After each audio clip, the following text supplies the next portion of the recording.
और खबरें तफसील से। मुल्क भर में आज शहरियत तरमीमी कानून के खिलाफ भारत बंद की कॉल दी गई थी। हैदराबाद में भारत बंद की ताईद में एहतजाज किया गया। शहर के इलाके मेहदीपट्टनम सड़क पर मुख्तलिफ तंजीमों की जानिब से एहतजाज किया गया। सड़क पर धरना दिया गया। पुलिस ने एहतजाजियों को हिरासत में लेकर दूसरे मकाम पर मुंतकिल कर दिया। एहतजाजियों ने मरकजी हुकूमत से CAA, NRC और NPR को वापस लेने की मांग की।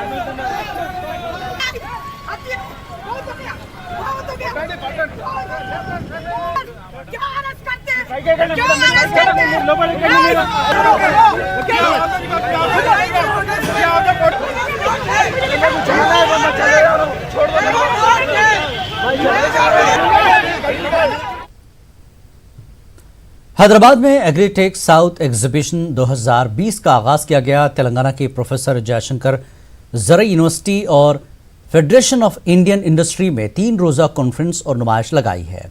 इस कॉन्फ्रेंस में शोबे ज़राअत में इख्तराआत, मौसमी तब्दीलियों का काश्तकारी पर असर, नई टेक्नोलॉजी के 75 स्टॉल लगाए गए हैं। इफ्तिताही इजलास में तेलंगाना के वज़ीर ज़राअत, वज़ीर दाखिला और दीगर मौजूद थे।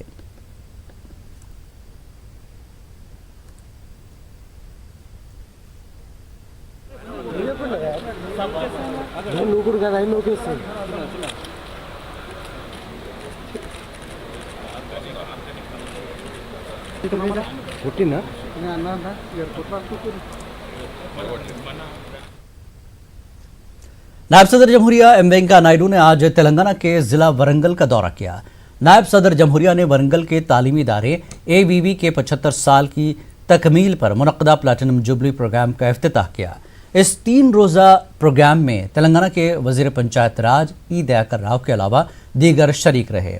नायब सदर जमहूरिया ने मरकज़ और रियासती हुकूमतों से तालीमी पॉलिसी में अखलाकियात को भी शामिल करने पर जोर दिया।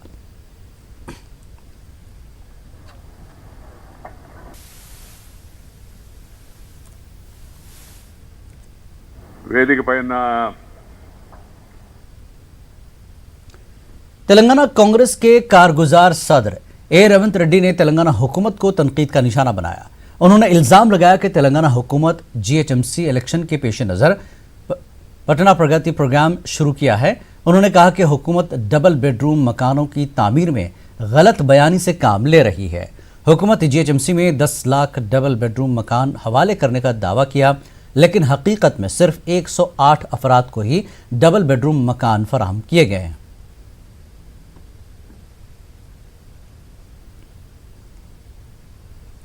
तेलंगाना के कुमरम भीम आसिफाबाद में बीती रात Sirpur paper mills private limited कागज नगर में ब्रायलर के तामीराती कामों के दौरान मिट्टी का तोदा खिसकने का वाकया पेश आया। इस हादसे में 3 मजदूर हलाक और दीगर 5 शदीद जख्मी हो गए। जरा के मुताबिक महलूकीन की शिनाख्त रघुनाथम, छोटू भैया और रंजीत के तौर पर की गई है, जिनका ताल्लुक झारखंड से है। जख्मियों में मलरवी दशाश, संतोष दास, राम हरिकरण, राम प्रणीत और संजय शामिल हैं। इनका ताल्लुक भी झारखंड से है। इनकी तकरीरी कॉन्ट्रैक्ट की बुनियाद पर की गई थी। ये गढ़ा 50 फीट गहरा है। वाज़ेह है कि JK पेपर मिल लिमिटेड ने इस मिल को हासिल किया है। उसने फैक्ट्री में 628 करोड़ रुपए की सरमायाकारी की है। 2018 में नुकसान के बाद इस मिल को बंद कर दिया गया था, जिससे तकरीबन 3000 मजदूरों की मईशत बुरी तरह मुतासर हुई थी। इन मुलाजमीन की मुश्किलात को पेश नज़र रखते हुए रियासती हुकूमत ने इस मिल के अहिया के लिए तरगीबात दी हैं। इस मिल का क़याम साबिक़ रियासत हैदराबाद के आखिरी फरमारवा नवाब मीर उस्मान अली खान ने 1936 में अमल में लाया था।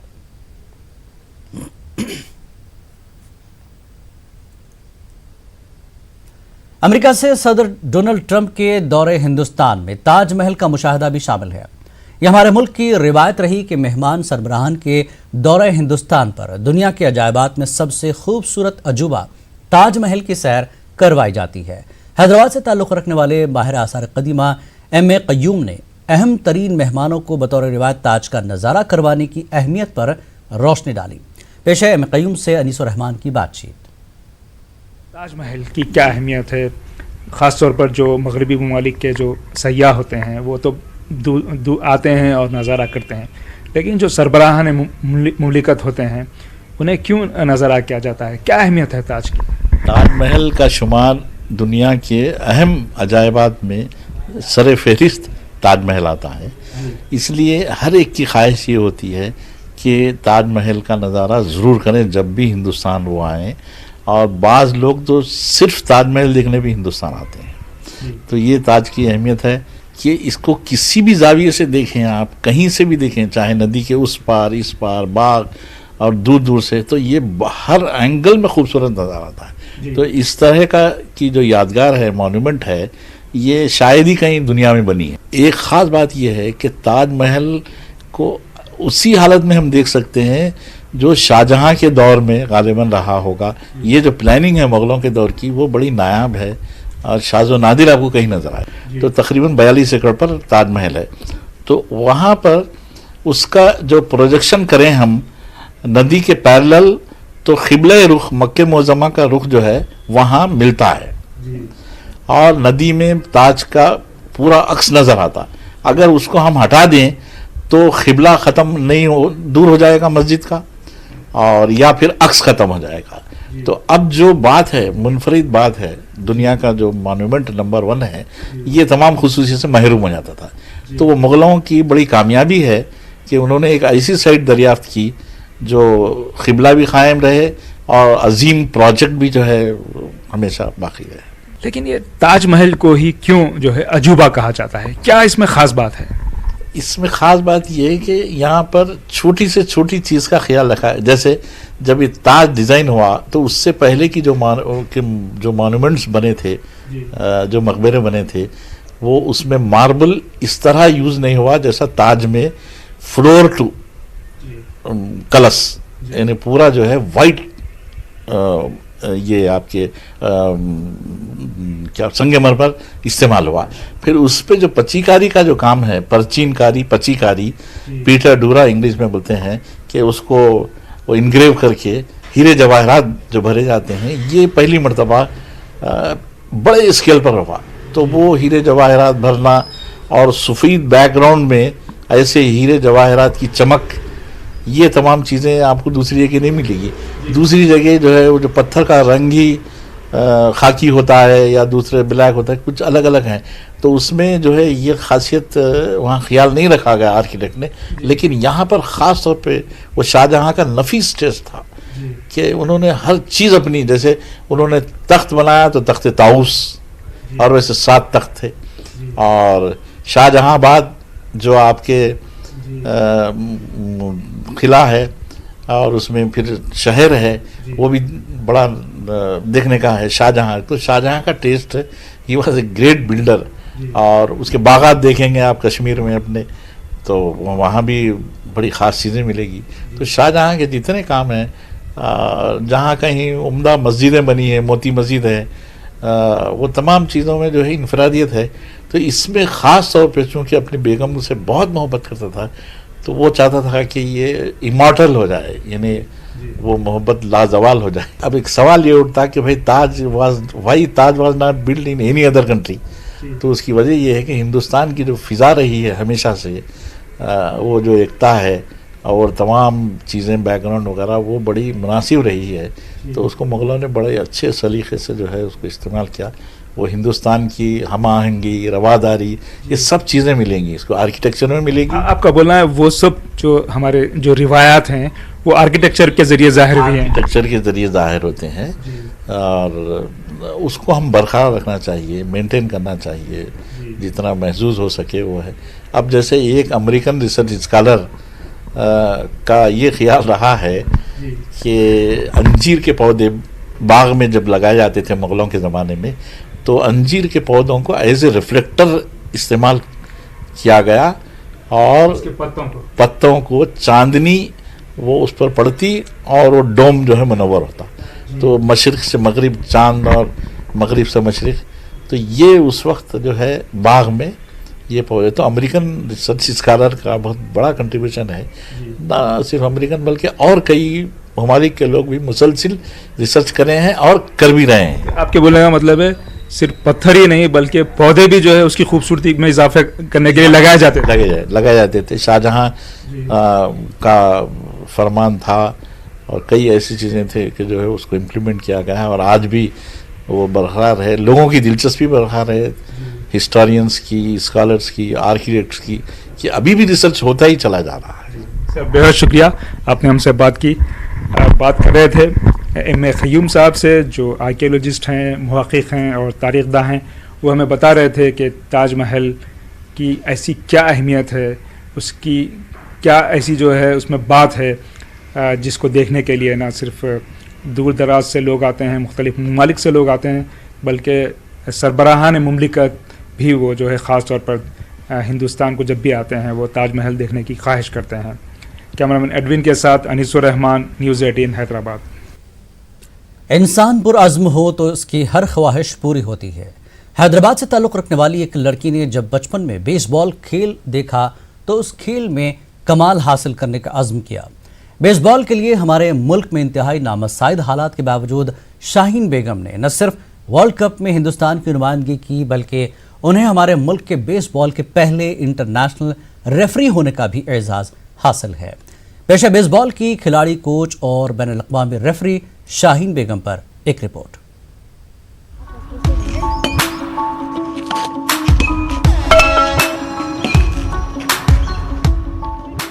बेसबॉल मगरबी ममालिक के सबसे मकबूल खेलों में से एक है। हिंदुस्तान में भी ये खेल धीरे धीरे मकबूलियत हासिल कर रहा है, लेकिन सरकारी सतह पर इस खेल की सरपरस्ती ना होने की वजह से होनहार खिलाड़ी ना तो इस खेल की आला मेयारी कोचिंग हासिल कर सकते हैं और ना ही इन्हें बैनुल-अक़वामी मुकाबलों में शिरकत के लिए माली मदद मिलती है। इन हालात के बावजूद तेलंगाना की तारीखी शहर वरंगल से ताल्लुक़ रखने वाली शाहीन बेगम ने बेसबॉल को ही अपनी शनाख्त बनाने का फैसला किया। सबसे अलग कुछ करना था, तो फिर कुछ और गेम खेलना था। तो फिर मुझे जब मैं बेसबॉल को देखे तो ये लगा सिमिलर, ओके क्रिकेट के लिए सिमिलर है, तो क्यों ना मैं बेसबॉल शुरू करूं। तो तब से मैंने बेसबॉल शुरू किया। के साथ में मेरा एथलेटिक्स और फुटबॉल भी चल रहा था काफ़ी साल तक। फिर बेसबॉल को मैंने एक पैशन से किया। फिर इसके बाद उसको मैंने गोल लगाया कि एम मुझे कुछ इंडिया के लिए रिप्रेजेंट करना है और फिर इंटरनेशनल खेलना है। फिर ऐसे खेलते रहे मैं, सब जूनियर नेशनल्स, सीनियर नेशनल्स मैंने काफ़ी खेल चुकी हूँ और मुझे मेडल्स भी मिले थे। हमारी टीम को मेडल्स भी मिले थे। उसके बाद हम लोग नेशनल्स खेल रहे। फिर मुझे एक चांस मिला था वर्ल्ड कप खेलने का। शाहीन बेगम ने सख्त मेहनत के जरिए बेसबॉल सीखना जारी रखते हुए पहले कौमी टूर्नामेंट्स में हिस्सा लिया और फिर जापान में मुनक्किदा बेसबॉल वर्ल्ड कप में हिंदुस्तान की नुमाइंदगी की। शाहीन बेगम हर रोज सुबह होते ही सिकंदराबाद के रेलवे डिग्री कॉलेज में इस खेल का शौक रखने वाले बच्चों को तरबियत देती हैं। यहाँ खेल सीखने के लिए तमाम जरूरी सामान शाहीन बेगम ने अपने खुद के पैसे खर्च करके खरीदे हैं। शाहीन बेगम ने बैनुल-अक़वामी रेफरी बनने के लिए हांगकांग में मुनक्किदा अहलियती इम्तिहान में भी इम्तियाजी कामयाबी हासिल की। इस तरह इन्हें मर्द और ख़वातीन दोनों ज़ुमरों में हिंदुस्तान की पहली इंटरनेशनल रेफरी होने का एजाज़ हासिल है। नेक्स्ट ओलंपिक्स में मौका मिले मेरे को उधर भी जाने के लिए, सो इंडियन गवर्नमेंट को रिक्वेस्ट करते हैं कि हम लोग जल्द से जल्द हम लोग बेसबॉल को प्रमोट करें और बेसबॉल एसोसिएशन को भी, इंडियन बेसबॉल एसोसिएशन से भी गुजारिश है कि बेसबॉल को अच्छे से बहुत जल्द से जल्द प्रमोट करें। भी हर एक जो भी बिगिनर से लेकर टॉप मोस्ट प्लेयर्स है इंडिया में, तो उनका सबका ख्वाहिश है MLB में खेलने का। सो मेरा भी वही ड्रीम है कि एटलीस्ट एक बार MLB मैचेस में एम्पायरिंग करूं, तो ये मेरा ख्वाहिश है। ये सबसे बड़ा ख्वाहिश मेरा बेसबॉल का है। वर्ल्ड कप में नुमाइंदगी के बावजूद शाहीन बेगम को कोई सरकारी इदारे में नौकरी हासिल नहीं हुई। वो एक प्राइवेट तालीमी इदारे में बतौर स्पोर्ट्स टीचर काम करती हैं और अपनी कलील तनख्वाह में से बचत करते हुए अपने बेसबॉल को फरोग देने में खर्च करती हैं। शाहीन बेगम की ख्वाहिश है कि बेसबॉल के मरकज अमेरिका में खेल के मैनेजमेंट की तरबियत हासिल करें। इनका ख्वाब है कि वो बेसबॉल की प्रोफेशनल लीग MLB में बतौर रेफरी अपनी खिदमत अंजाम दें। न्यूज़ 18 उर्दू के लिए हैदराबाद से अनीसुर रहमान की रिपोर्ट। हैदराबाद के बंजारा हिल्स इलाके में एक तेज रफ्तार कार टिफिन सेंटर में घुस पड़ी, जिसके नतीजे में टिफिन सेंटर में मौजूद ग्राहकों में सनसनी फैल गई। कार की रफ्तार काफी तेज थी और ये टिफिन सेंटर के कंपाउंड वॉल से टकरा गई। बताया जाता है कि कार चलाने वाला हालत नशा में था, कार का तवाजुन खो दिया और यह हादसा पेश आया। इस हादसे के बाद कार में सवार अफराद कार छोड़कर फरार हो गए। कार के एयरबैग्स के फौरी तौर पर खुल जाने के नतीजे में किसी के जख्मी होने की कोई इतला नहीं मिली है। पुलिस ने मामला दर्ज कर लिया।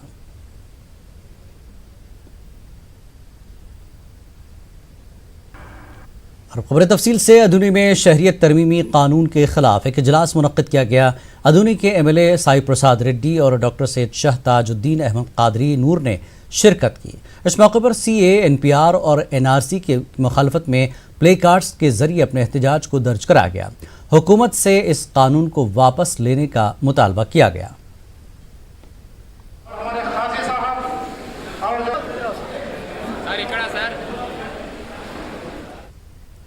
कर्नूल एडवोकेट बार एसोसिएशन ने शहरियत तरमीमी कानून के खिलाफ जारी जंजीरी भूख हड़ताल की तायद की। एहतजाज में कर्नूल के वकला, समाजी कारकुन और सियासी पार्टियों के लीडरों ने भी शिरकत की। मरकजी हुकूमत से इस काले कानून को वापस लेने का मुतालबा किया गया। कि हुकूमत ने जो ये नया काला कानून कॉन्स्टिट्यूशन के खिलाफ लाया है, एनआरसी, सीएए, एनपीआर, इसको ये जो काला कानून है इसको फौरी कैंसिल किया जाए। अगर से कैंसिल नहीं करे जैसा इसको अमल में लाएंगे तो बीजेपी हुकूमत टोटली वॉश आउट हो जाएगी। और ये जो साजिश कर रहे हैं, हिंदू, मुस्लिम, सिख, ईसाई सब मिलकर हिंदुस्तान में भाई भाई की तरह जी रहे हैं, इसको बीजेपी और आरएसएस के गुंडों ने लड़का रहे हैं। मत छेड़िए हमें, अगर से छेड़ेंगे तो इसको मुंह तोड़ जवाब देंगे। हम जैसा दिल्ली में शाहीन बाग बना है वैसा आंध्र प्रदेश में भी शाहीन बाग बनेगा। ప్రభుత్వం యొక్క దమనకాండకు వ్యతిరేకంగా మనం నిరసిస్తూనే ఉద్యమాలు చేస్తూనే మరొక పక్క న్యాయస్థానం, అత్యున్నత న్యాయస్థానం కూడా తన గురుతర బాధ్యతను సత్వరమే గుర్తించి ఈ యొక్క ప్రజా ఉద్యమాల యొక్క ఆగ్రహాన్ని కానీ వారి యొక్క ఆవేదనను కానీ అర్థం చేసుకొని తప్పనిసరిగా ఇది త్వరగా ఈ యొక్క సిఏఏ చట్టం ఏదైతే రాజ్యాంగ వ్యతిరేకంగా ఉందో దాన్ని వెంటనే విచారించి దీని రాజ్యాంగ వ్యతిరేక చట్టంగా కొట్టేస్తుందన్నటువంటి ఒక చిరు ఆశతో మనమందరం ఉన్నాం। ఆ విధంగా ఆశిద్దాం। ఆ విధంగా మనం జరగనప్పుడు ప్రజల యొక్క ఆగ్రహమే ఉద్యమంగా మారి పాలకులను పతన స్థాయికి తీసుకొచ్చేటువంటి పరిస్థితి। मुल्क भर में सीए और एनआरसी और एनपीआर के खिलाफ एहतजाज जारी है। विजयवाड़ा के फ्रीडम फाइटर भवन में इस सिलसिले में एक प्रोग्राम मुनक्किद किया गया। हाजिरीन ने मुतनाज़ा कानून को वापस लेने की हुकूमत से मांग की। इस कानून के खिलाफ जिद्दोजहद जारी रखने का भी ऐलान किया गया। And Shaheen Bagh movement has been a symbol of this kind of protest. Countrywide, both the women and the young men and women seem to be caring for this kind of equality, freedom. Now more than any other thing, the need to protect our own constitution, the need to protect our secularism, the need to protect the values that have been perpetrated by our constitution, such as freedom, equality and fraternity. CAA అనే పౌరసత్వ సవరణ చట్టాన్ని తీసుకొచ్చింది. ఇది చాలా దుర్మార్గమైన చట్టం. ఈ చట్టాన్ని వ్యతిరేకించడం కోసం ఇది దాదాపు 2003 నుంచి ఈ బీజేపీ లేదా ఈ సంఘ పరివార శక్తులు ఒక ఉద్దేశపూర్వకంగా, ఒక కుట్రపూరితంగా, ఒక పథకం ప్రకారం వీటిని కంటిన్యూ చేసుకుంటూ వస్తున్నాయి. ఎన్పిఆర్ అనేది నిజానికి సెన్సస్కి ఏం సంబంధం లేదు. ఎన్పిఆర్ అనేది ఎన్ఆర్సీకి ముందస్తు చర్య. ఇది దానికి ఉపయోగపడుతుంది. కాబట్టి ప్రజలందరికీ ఈ ఎన్పిఆర్ని, ఎన్ఆర్సీని వ్యతిరేకించవలసిందిగా, దానికి సహకరించవద్దని చెబుతూ దాని పట్ల మా నిరసన వ్యక్తం చేయడం కోసం మేము ఇక్కడ సమావేశం। नंदियाल में मुजाहिदीन आज़ादी की तस्वीरी नुमाइश का अहतमाम किया गया। इस नुमाइश का अहतमाम सैयद नसीर अहमद ने किया। इस मौके पर उन्होंने कहा कि मुजाहिदीन आज़ादी की जद्दोजहद को नस्ल दर नस्ल मुंतकिल करना वक्त की अहम ज़रूरत है। इस मौके पर साबिक़ रुकन असम्बली नंदियाल और रुकन असम्बली नंदियाल दीगर शरीक रहे।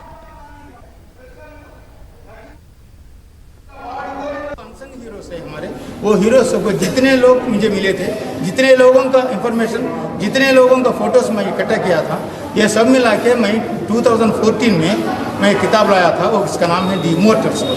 वो इमोटल्स में जो फोटोज़ दिए गए हैं वो फोटोज़ पूरे मिला के इधर हमें एग्जीबिशन लगाए हैं। ये एग्जीबिशन लगाने का मकसद क्या है, ये जो अनसंग हीरोज़ है उनके बारे में दूसरों को बताना चाहते हैं। और एक बात क्या है, नॉन मुस्लिम ब्रदर्स को, ये मुस्लिम ब्रदर्स कितना सैक्रिफाइस के वतन के लिए, वतन को ये ब्रिटिश वालों के से छुटकारा के लिए जितना ये सैक्रिफाइस किए थे, कुर्बानियाँ किए थे, वो सब बताने से क्या होता, ये के बारे में को एक सच्ची उन पर एक विश्वास पैदा होता है। यहाँ जो फोटोज है ये सब पूरा सब कॉन्टिनेंट का है, सब कॉन्टिनेंट, इंडिया उपखंडों में बोलते हैं सब कॉन्टिनेंट। सब कॉन्टिनेंट मीन्स पाकिस्तान, बांग्लादेश और इंडिया, तीनों के हिस्से। ये हमारी गलती है, बड़ों की गलती है। हमें ये इंफॉर्मेशन बच्चों तक ले जाने की कोशिश बिल्कुल नहीं की थी, किताबें नहीं लिखे थे, बताए थे नहीं थे। लेकिन आजकल बच्चा जो भी आता है उनको क्यूरियोसिटी बहुत ज़्यादा है, पूछ के ये कौन है, ये कौन है, ये क्या करे बोल के they are posing several questions on me. पूरे इंडिया में 30, this is the 30th exhibition है, ये 30वां एग्जीबिशन है यहाँ कर्नूल में हो रहा है ना, ये 30वां है। ये कम से कम 11 स्टेट्स में, पूरा इंडिया में अभी तक 11 स्टेट्स में एग्जीबिशन कंडक्ट किए थे। नियर अबाउट 2 लाख स्टूडेंट्स हों, बड़े हों, फैमिली मेम्बर्स हों, आके अभी तक विजिट किए थे। బ్రిటిష్ వాళ్ళతో ఇండిపెండెన్స్ టైంలో కానీ ఫైట్ చేసిన ఫ్రీడమ్ ఫైటర్స్ అందరూ ఎంతోమంది గొప్ప వాళ్ళ అందరి చిత్రపటాలన్నీ కూడా ఇక్కడ ఏర్పాటు చేయడం, అది ఈరోజు సందర్శించడం కూడా చాలా సంతోషంగా ఉంది. ఎంతోమంది త్యాగాల్లో వాళ్ళు మరణించినప్పటికీ వాళ్ళకి ఎలాంటి గుర్తింపు లేక చాలామందికి వాళ్ళ పేర్లు కూడా తెలియని పరిస్థితిలో ఇలాంటి కార్యక్రమానికి ముందుకొచ్చి ఏర్పాటు చేసిన వాళ్ళందరికీ ప్రత్యేకంగా కూడా ఈరోజు వాళ్ళకి ధన్యవాదాలు తెలియజేస్తున్నాను. మన స్కూల్ పిల్లలందరినీ కూడా తీసుకురావాలని చెప్పేసి నేను మనస్ఫూర్తిగా కోరుకుంటున్నాను, యాజమాన్యాలందరినీ కూడా. ఎందుకంటే ఈ యొక్క చరిత్రని తెలుసుకోవాల్సిన అవసరం ఎంతైనా ఉంది. మనకు తెలిసిన వాళ్ళే మాత్రమే మనం చదువుకుంటూ ఉన్నాం, బుక్స్లలో చదువుతూ ఉన్నాం. కానీ తెలియని వాళ్ళు స్వాతంత్రం కోసం, భారతదేశ స్వాతంత్రం కోసం తమ ప్రాణాలని కూడా ఒడ్డి వాళ్ళు చరిత్ర పుటల్లో తెలియకుండా కూడా మిగిలిపోయిన వాళ్ళు.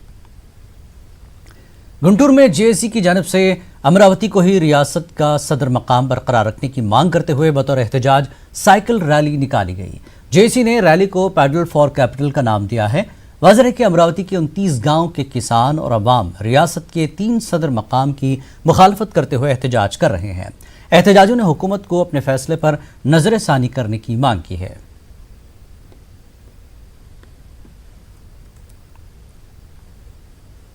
करनूल के doctor Abdul Haq aided Urdu upper primary school में बज़्म उर्दू करनूल की जानिब से मुशायरे का इनकाद अमल में लाया गया। मुशायरे की सदारत अज़मत अली कड़पवी ने की। निज़ामत के फ़राइज़ अब्दुल जलील इरम ने अंजाम दिए।